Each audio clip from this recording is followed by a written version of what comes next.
बायजू कभी 22 बिलियन का साम्राज्य था, आज अपने ही एम्प्लॉइज को सैलरी देने के लिए जूझ रहा है। पेटीएम, जिसने डिजिटल इंडिया का एक सपना दिया था, तो सपना उसने बेचा था, जिसने हिस्ट्री का सबसे बड़ा आईपीओ लॉन्च किया था, आज आरबीआई की वो सजा झेल रहा है। ओयो, दुनिया का सबसे बड़ा होटल चेन बनने का सपना, लेकिन पार्टनर के साथ लड़ाई होने की वजह से आईपीओ में कभी लॉन्च ही नहीं हुआ। वो हमेशा डिले बन गया और एक नाइटमेयर बन गया। और सिर्फ 3 नाम ही नहीं है, Stayzilla, Tiny Owl, Housing dot com, Koinex, सैकड़ों जैसे स्टार्टअप ने अरबों रुपए जला दिए और वो कंगाल हो गए। स्टार्टअप इंडिया का सपना कभी देश की उम्मीद था, और जो सपना सवाल के घेरे में है। तो असली सच क्या है? सिर्फ फाउंडर की गलतियां थी, या पूरे सिस्टम में ही फ्लॉड है? आज मैं आपको इंडियन स्टार्टअप का डार्क साइड दिखाऊंगा। 20 मिनट की इस जर्नी में हम फेल्योर का एक एक्सरे करेंगे और वो सबक निकालेंगे जो शायद ही किसी एमबीए क्लासरूम में भी आपको न सिखाया जाए। और ये बहुत हेल्पफुल होगा अगर आप खुद का अपना बिजनेस या स्टार्टअप लॉन्च करने की सोच रहे हैं। 2015 से 2021 तक स्टार्टअप का एक गोल्डन एरा था। हर दूसरे दिन कोई नया यूनिकॉर्न बन रहा था। ओला, फ्लिपकार्ट, जोमेटो, बाइजूस, ये सब हाउस होल्ड नेम्स बन चुके थे। और उन्होंने उस समय देश का कितना नाम आगे किया था। और उस वक्त हर फाउंडर को लग रहा था कि मैं ही अगला इलान मस्क होऊंगा। लेकिन ग्राउंड रियलिटी अलग थी। स्टैटिक्स देखा जाए तो इंडिया में शुरू होने वाले 90% स्टार्टअप 5 साल भी सरवाइव नहीं करते हैं। तो सोचिए, इतना पैसा डालने के बाद अगर कोई स्टार्टअप 5 साल तक भी नहीं चलता, तो ये कितनी दुख भरी बात है, राइट? सो चलिए आज हम जो ड्रीम वर्सेस रियलिटी की बात करेंगे। उनके पास फंडिंग्स थी, आइडिया थे, लेकिन जो चीज मिसिंग थी वो थी मैच्योरिटी, डिसिप्लिन और इंडियन मार्केट की रियल समझ। आपने बाइजू का नाम तो सुना ही होगा। ये नाम हर इंडिया के पेरेंट ने सुना था। बाइजू रविंद्रन एक टीचर से विलेनरी बने। उनकी कंपनी ने बच्चों को पढ़ाने का तरीका बदलने का वादा किया। इन्वेस्टर ने खूब पैसे बरसाए। पीक पर बाइजू की जो वैल्यूएशन थी वो 22 बिलियन यूएसडी पहुंच गई थी। इंडिया का सबसे बड़ा वैल्यूएबल स्टार्टअप बन गया। लेकिन प्रॉब्लम यहीं से शुरू हुई। बाइजू ने एक के बाद एक्विजिशन शुरू किया। White Hat Junior, Aakash institute, US और यूरोप की कंपनियां तक उन्होंने खरीद ली। Integration zero, control zero. फिर आया सेल्स का असली प्रॉब्लम। पेरेंट्स से लोन लेने के लिए उनके ऊपर प्रेशर बनाया गया, गलत प्रोमिस किए गए और एग्रेसिव सेल्स टैक्टिक्स अपनाया गया। स्लोली स्लोली पेरेंट्स का ट्रस्ट टूटने लगा। और जब कस्टमर का भरोसा टूट जाता है तो कोई भी एम्पायर सरवाइव नहीं कर सकता। ये बिजनेस का बेसिक रूल है। 2023 और 2025 में हाल ये हुआ कि ऑडिटर्स रिजाइन कर गए, इन्वेस्टर ने लॉ सूट्स डालने लगे और एम्प्लॉय की सैलरी रुक गई। बाइजू हमें एक क्लियर लेसन देता है। स्टार्टअप सिर्फ फंडिंग से नहीं चलता है। असली करेंसी होती है कस्टमर ट्रस्ट। ट्रस्ट गया तो गेम खत्म। उसी लाइन में अभी करेंटली फिजिक्स वाला है। सेम पाथ पे वो लोग भी चल रहे हैं। पता नहीं कितने दिनों तक वो और इंडियन मार्केट सरवाइव करेंगे। चलिए हम बात करते हैं पेटीएम की। उसकी कहानी और भी इंटरेस्टिंग है। डिजिटल इंडिया का पोस्टर बॉय, हर सड़क पर, हर चाय वाला पेटीएम करो लिखा दिखता था। Vijay Shankar Sharma sir youth icon बन गए थे।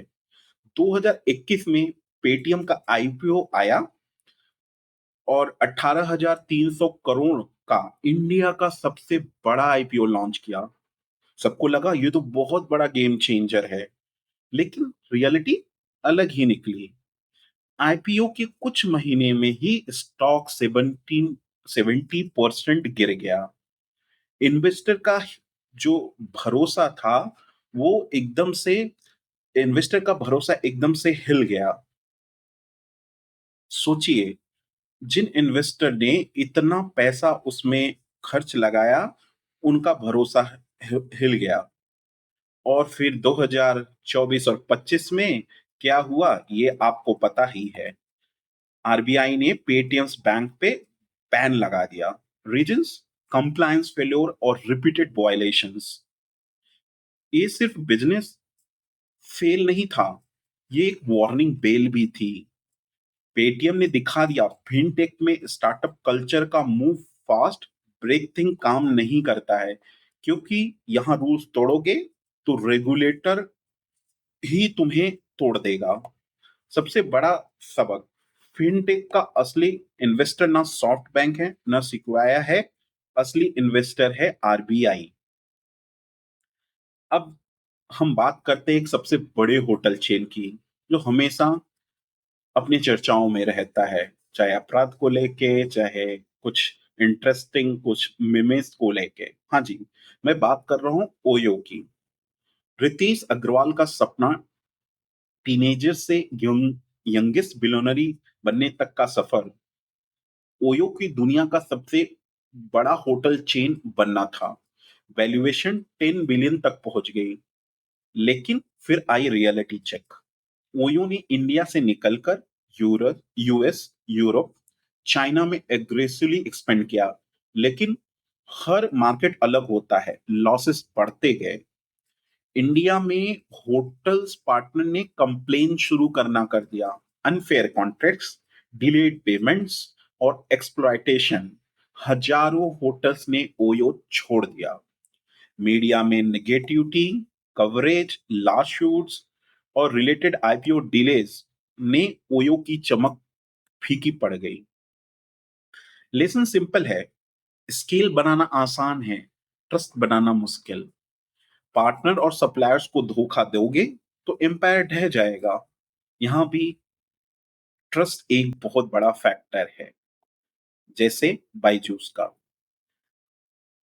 अब तक हमने बायजूस, पेटीएम, ओयो जैसे जाइंट्स देखे, लेकिन इनका फेल्योर समझने के लिए हमें थोड़ा और पीछे जाना होगा। उनका स्टार्टअप तक, जिनकी कहानियां आज लोग भूल चुके हैं।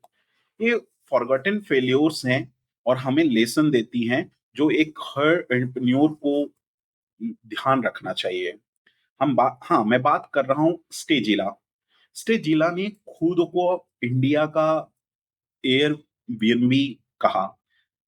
$33 यूएसडी मिलियन फंडिंग मिली।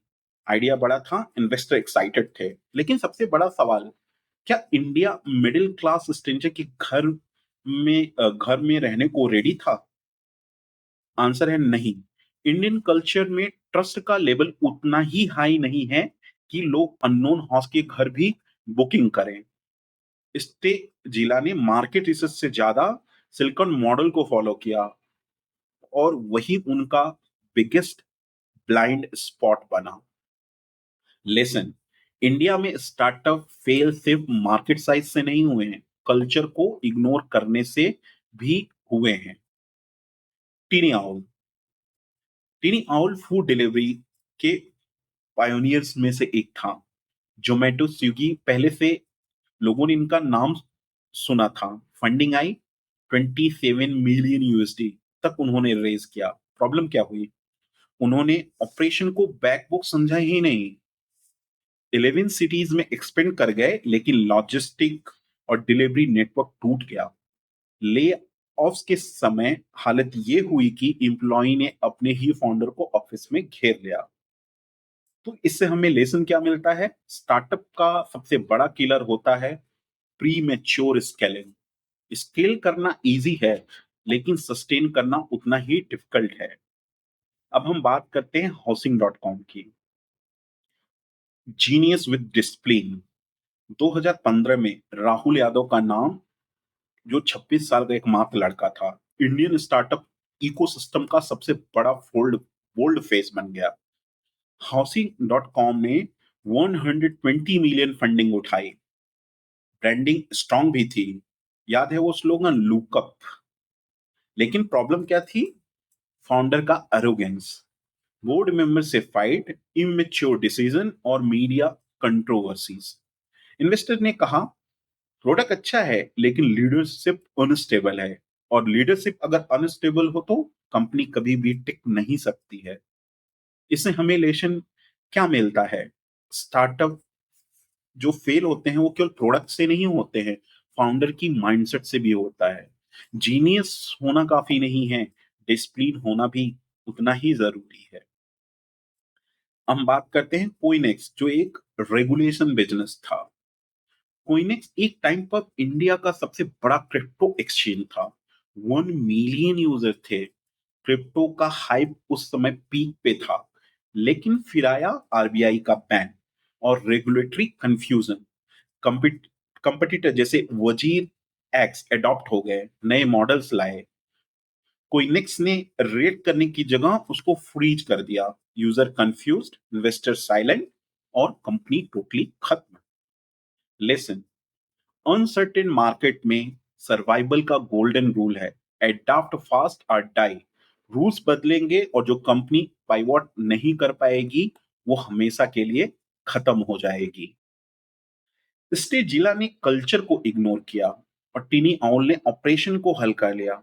हाउसिंग डॉट कॉम फाउंडर ने ईगो कंट्रोल नहीं का किया, और कोइनेक्स रेगुलेशन से ब्लाइंड रहा। चार इंडस्ट्री, चार अलग मिस्टेक, लेकिन रूट कॉज केवल एक ही है, बेसिक फंडामेंटल को इग्नोर किया। और यह यही बताता है कि इंडिया में स्टार्टअप फेल्योर कोई एक्सीडेंट नहीं है, ये प्रेडिक्टेबल है। अगर आप मार्केट, कल्चर, एग्जीक्यूशन और रेगुलेशन को लाइटली लोगे तो ऐसा होगा।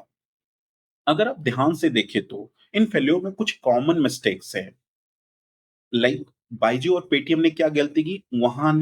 उन्होंने कस्टमर को ज्यादा वैल्यू देने के बजाय वैल्यूएशन को वैल्यू दिया। उन्होंने हमेशा हाइप बनाया कि हमारी इतनी वैल्यूएशन है, हमें इतनी फंडिंग मिली है, बट कभी कस्टमर को वैल्यू नहीं दिया।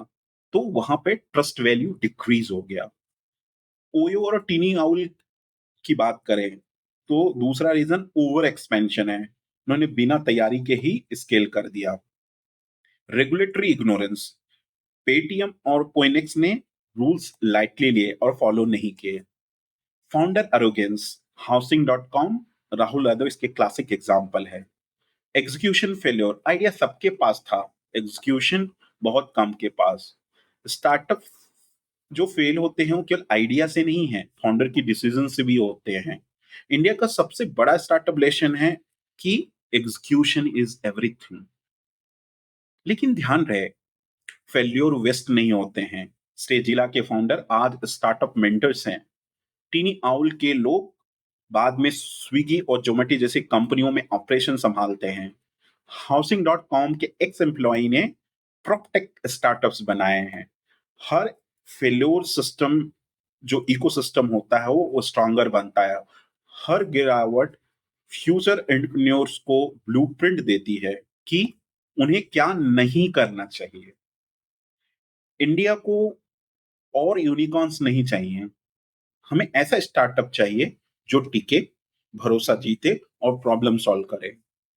तो अब सवाल आपसे, आपको सबसे बड़ा सबक किस स्टार्टअप से मिला है? Byju, OTM, sorry, Paytm, OYO या हाउसिंग डॉट कॉम? कमेंट्स में बताएं। और अगर आप चाहते हैं कि इंडिया का इको स्टार्टअप इकोसिस्टम मैच्योर बने तो इस वीडियो को शेयर करना भूलिएगा मत। मैं हूं आस्क शैलेंद्र और मिलता हूं अगली वीडियो में एक और सच लेकर। अगर आपको ये वीडियो अच्छी लगी हो तो इसको शेयर करना ना भूलें। हम मिलते हैं अगले एपिसोड में एक नई स्टोरी के साथ। अगर आपको अपने स्टार्टअप से रिलेटेड कुछ डिस्कशन चाहिए तो आप मुझे डायरेक्ट मैसेज करें, हम लोग डायरेक्ट कनेक्ट होकर एक दूसरे से डिस्कशन कर सकते हैं। धन्यवाद दोस्तों। जय हिंद, जय भारत।